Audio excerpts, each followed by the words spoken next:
সকল উদ্যোক্তা ভাই বোনেরা আসসালামু আলাইকুম। আসিফ ফার্মিং আপনাদেরকে স্বাগতম। তো আজকে আমরা একটা অটোমেটিক বোর্ডার তৈরি করব। অটোমেটিক বোর্ডার তৈরি করতে আমাদের যা যা লাগবে, একটা W3001 মডেলের একটা কন্ট্রোলার, বাতি, হোল্ডার, তার, কসটিপ। তো এগুলো দিয়ে আমরা একটা অটো বোর্ডার তৈরি করব। তো চলুন শুরু করি। তো অটো বোর্ডার তৈরি করার জন্য আমাদেরকে প্রথম হোল্ডারের সাথে তারগুলো সংযোগ করে নিতে হবে। তো আমি দুইটা করে হোল্ডারের সঙ্গে তার সংযোগ করে নেব। আমার কন্ট্রোলারের মধ্যে যেহেতু এখন শীতের দিন, তাই দুইটা বাল্বের মধ্যে আমি কন্ট্রোলার লাগাবো, আর দুইটা বাল্ব সবসময়ই জ্বলবে। তো আমি যে দুইটা বাল্বে কন্ট্রোলার লাগাবো, ওই দুইটা বাল্ব আলাদাভাবে একসাথে সংযোগ দেব, এবং আর যে দুইটা বাল্ব ডাইরেক্ট থাকবে সবসময় জ্বলবে, ওই দুইটা বাল্ব আমি আলাদাভাবে সংযোগ করে নেব। অটো বোর্ডার বানানোর অনেকগুলো সুবিধাই রয়েছে, যেমন বাড়তি কারেন্ট বিল হয় না, এবং মুরগির তাপমাত্রা সবসময় নিয়ন্ত্রণে থাকে। অটোমেটিকে এটা নিয়ন্ত্রণ হবে। অটো বোর্ডার লাগালে অটোমেটিকে আমাদের তাপমাত্রা নিয়ন্ত্রণ হবে।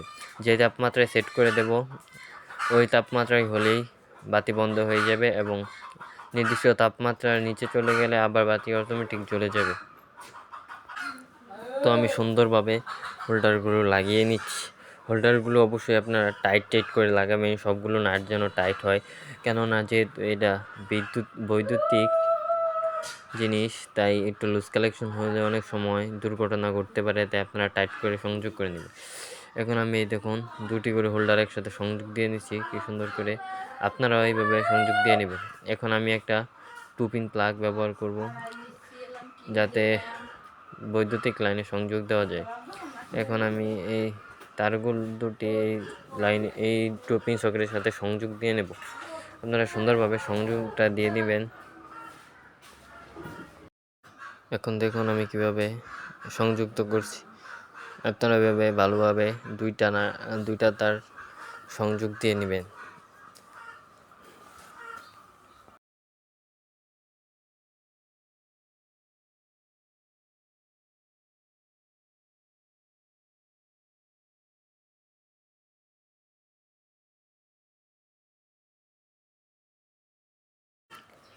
তো আমার 2 পিন প্লাগের সঙ্গে সংযোগ দেওয়া প্রায় শেষ। এখন আমি 2 পিন প্লাগটা ভালোভাবে লাগিয়ে নেব।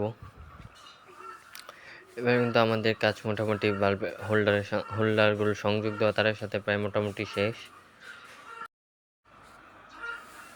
এখন আমাদের মূল কাজটি করতে হবে। কন্ট্রোলার W3001 মডেলের কন্ট্রোলারটি এটা আমরা লাগিয়ে নিব। আপনারা এই কন্ট্রোলারটি সংযোগ দেওয়া খুবই সহজ। পিছনে দেখে নেবেন, ইনপুট যেটা লাল তার এবং কালো তার আছে, এই দুটো হলো ইনপুট লাইন, এবং যে হলুদ এবং কালো তার এটি হচ্ছে আউটপুট লাইন। তো আপনারা ভালোভাবে দেখে তারপর সংযোগটা নিয়ে দিবেন। আমি যে কোনো দুইটি বাল্বের সাথে কন্ট্রোলারটি সংযোগ দেব, এবং আর দুইটি লাইট একবারে ডাইরেক্ট রেখে দেব। তো দেখুন আমার সংযোগ দেওয়া প্রায় শেষ। দেখুন কিভাবে আমি সংযোগটা দিয়েছি। লাল তার দুটো ডাইরেক্ট লাইনের সাথে সংযোগ দিয়েছি ইনপুট, এবং হলুদ এবং কালো তারটি আউটপুট মানে হোল্ডারের সাথে সংযোগ দিয়ে দিছি। তো এইভাবে আপনারাও ভালোভাবে সংযোগ দিয়ে নেবেন। তো এখন আমরা বোর্ডারের কাছে চলে এসেছি। তো এই যে বোর্ডারের মধ্যে আমরা হোল্ডারগুলো ভালোভাবে লাগিয়ে নিচ্ছি। আপনারা যে বাল্ব দুটোর মধ্যে কন্ট্রোলারটি ব্যবহার করবেন, ওই বাল্ব দুটি আড়াআড়ি রাখবেন, এবং ডাইরেক্ট লাইনের বাল্ব দুটি আড়াআড়ি রাখবেন। তাহলে চারিদিকে সমানভাবে তাপমাত্রা নিয়ন্ত্রণ ও কন্ট্রোল হবে। দেখুন সুন্দরভাবে আমি হোল্ডারগুলো লাগিয়ে নিচ্ছি। এখন আমি কন্ট্রোলারটা ফিটিং করে নেব। এই যে আমি সেন্সরটা দিয়ে নিচ্ছি বোর্ডারের ভিতরে, সেন্সরটা বোর্ডারের ভিতরে দিয়ে এখন আমি কন্ট্রোলারটা ফিটিং করে নিচ্ছি দেওয়ালের মধ্যে। তো আপনারা সুন্দরভাবে কন্ট্রোলারটা লাগিয়ে নেবেন, আর সেন্সরটা এমন জায়গায় রাখবেন যেন চারিদিকে তাপমাত্রা সমানভাবে ছড়ায়।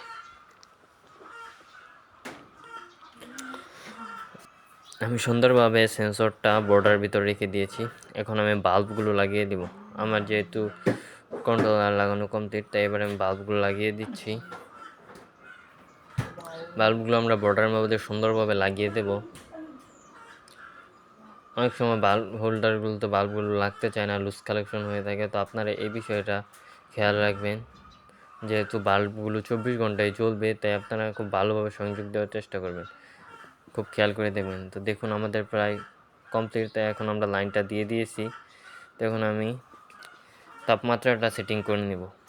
তো প্রথম সপ্তাহে বাচ্চার তাপমাত্রা রাখতে হয় 35 ডিগ্রি, পরে প্রতি সপ্তাহে 5 ডিগ্রি করে কমে। তো আমি সেই অনুযায়ী সেটিং করে নিচ্ছিলাম। তো আপনারা ভালো মতো আপনাদের সুবিধা মতো সেটিং করে নেবেন।